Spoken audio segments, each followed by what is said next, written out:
Going into the 2021 NBA draft, it was very clear that any team in the top 3 or even top 5 for that matter absolutely lucked out with their picks. From guards like Cade Cunningham to versatile big men like Evan Mobley, this draft really seems like it had it all, including potential superstar players. I mean, everyone in the top 3 of this draft has the potential alone to become a star in the league, but I believe that Jalen Green has just as much potential as Cade Cunningham, and it could very well lead to the Rockets becoming one of the best young teams in the league. Today, we have to talk Houston Rockets, and in particular, taking a deep dive into what we've seen out of Jalen Green so far, what the future of this Rockets young core looks like, and what trades or signings this team should make to better their young core and become a winning team sooner rather than later. But before we get into all of that, if you've been enjoying the videos lately, it would be absolutely clutch if you subscribe if you're new and join the Woods crew. We are trying to get past the 10,000 subscriber milestone before the next NBA season begins on October 19th.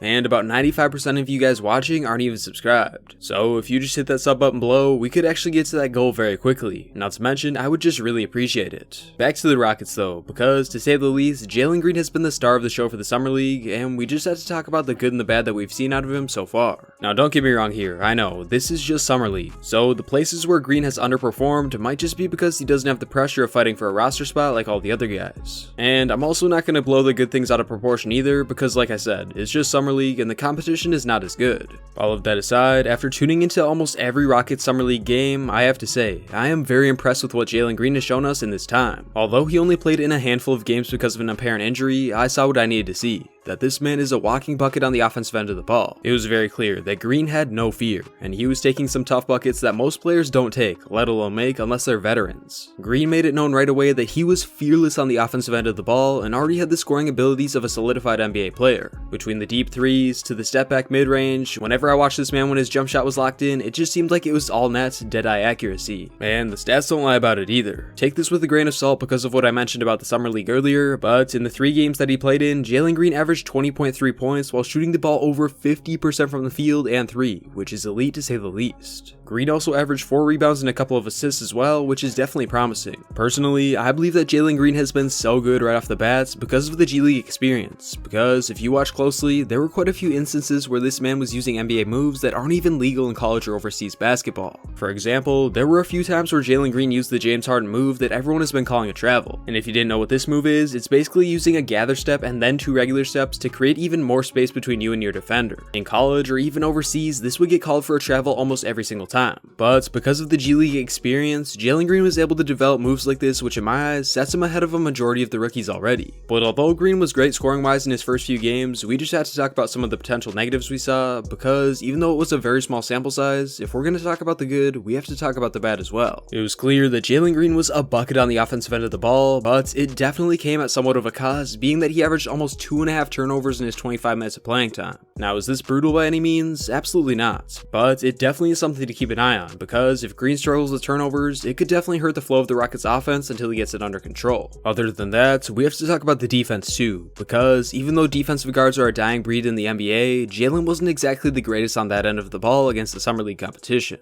Despite this being the case, Green isn't that far away from being an above average defender if he just ups his intensity, which many believe he will once the regular season begins. Not to mention, his offensive production makes up for the defense any day of the week. Overall, like I said, I was very impressed with Green, but because he is already showing flashes of being one of the better scorers in the NBA, we just have to discuss what this means for the Rockets and their future going forward. But now that we have seen how Jalen Green plays, let's talk about how good this Rockets team will be next season and in future ones. It's very clear that despite losing James Harden, this Rockets squad is in very good position going into the future, because now they have a great young core of Jalen Green, Kevin Porter Jr., Jayshawn Tate, and Christian Wood. Not to mention even more sneaky good young talent that we'll be discussing in a bit. As far as the main core of this team, Green and Porter Jr. are looking like they have the potential to be one of the better young backcourts in the league, and I believe they could surprise everyone not only this year, but for the next decade if they decide to stay in H-Town. To put it simply, Green and KPJ are freak athlete combo guards, and many believe that even though they are both somewhat score-first players, they could work together and become the next dynamic duo in the league.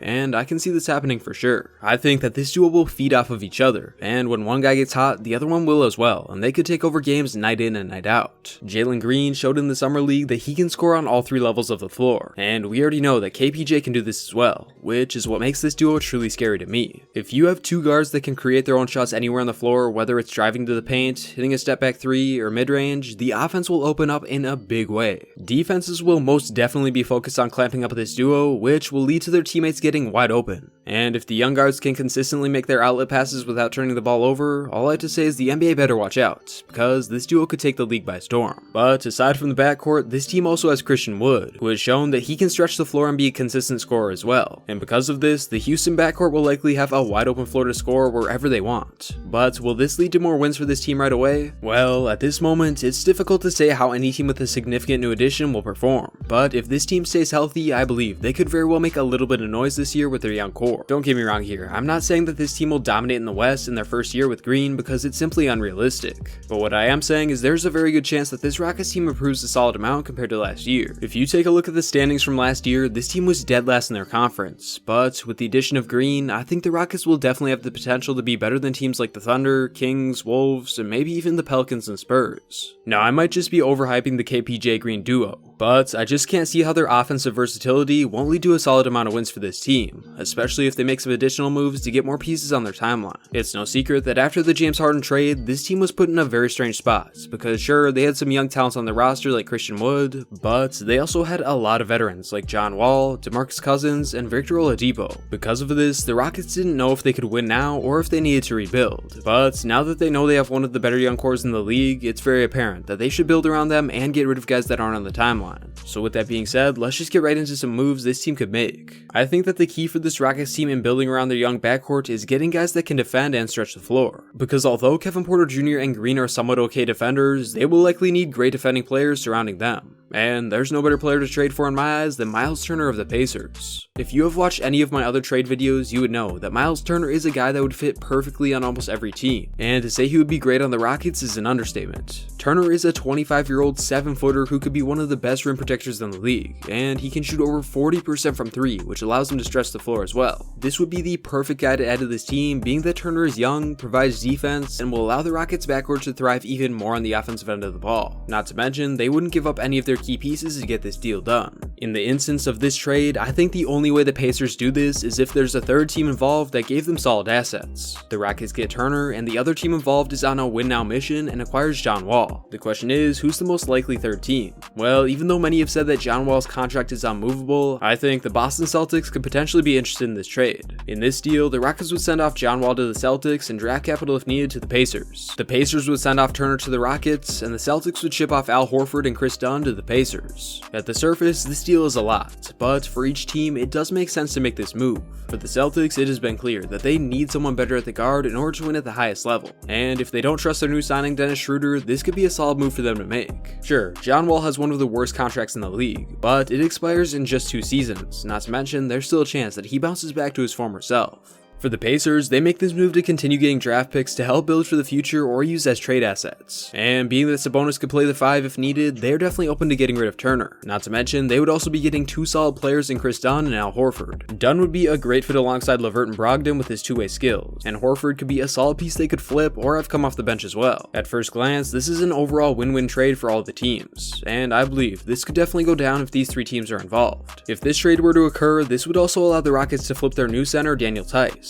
if they want to develop Sengun off the bench. So let's get into what that deal would look like as well. Keep in mind, these trades likely wouldn't happen right now, only in the case that the Rockets want to give their young core more playing time and develop them. And in the case that they trade away John Wall for someone like Turner, chances are they would likely trade someone like Daniel Tice for someone else as well. But what type of player would they need? Well, like I said, I believe that defense will be one of the most important aspects for this team. So I think if they were to flip Tice, getting a wing defender who fits the 3-and-D playstyle would be the best. And I think the ideal team to trade with in this case is the Toronto Raptors. If you didn't know, this Raptors team is stacked with young assets at the forward position. Guys like Pascal Siakam, Scotty Barnes, Precious Achiuwa, Chris Boucher, and more would all be great pieces for the Rockets. And they also have what the Raptors need, a starting quality big man in Tice. For this trade, the Rockets would ship off Eric Gordon and Daniel Tice in exchange for OG Anunoby, Chris Boucher, and draft capital if needed. This would get the Rockets 2 great young players in Boucher and Anunoby who could fit right in with that young core while also getting rid of Tice and Gordon who aren't on that timeline. Anunoby could be the starting small forward that this team needs and brings great defense and hustle on that side of the ball. Boucher would likely be the backup for Christian Wood, but don't let that fool you because he is an easy 15 point per game scorer. If the Rockets make the two moves I mentioned, they're left with a roster of Jalen Green, Kevin Porter Jr., OG Anunoby, Christian Wood, Miles Turner, Jayshawn Tate, Kenya Martin Jr., Chris Boucher, Alperen Sengun, and guys like DJ Augustine, Daniel House, and more. To me, this sounds like one of the best up-and-coming team, and even if they struggled at first, they would get another good draft pick yet again and add on to their already stacked roster. Regardless of whether or not the Rockets make any moves, they have a very solid roster and a bright future. But if they are able to trade guys like John Wall and Eric Gordon for younger assets, they could get even better set up for the next decade. To say the least, it will be very interesting to see how Green and KPJ mesh on the court. Because if they develop a good playstyle together, all I have to say is the NBA might be in trouble. I was thinking about making another video on possible trade scenarios for the Rockets to get more young talent, so if you want to see that, let me know by leaving a like and comment below, and if this video gets a good amount of likes, I'll do it. Other than that, thank you all so much for watching, I'll catch you on the next one, Woods out.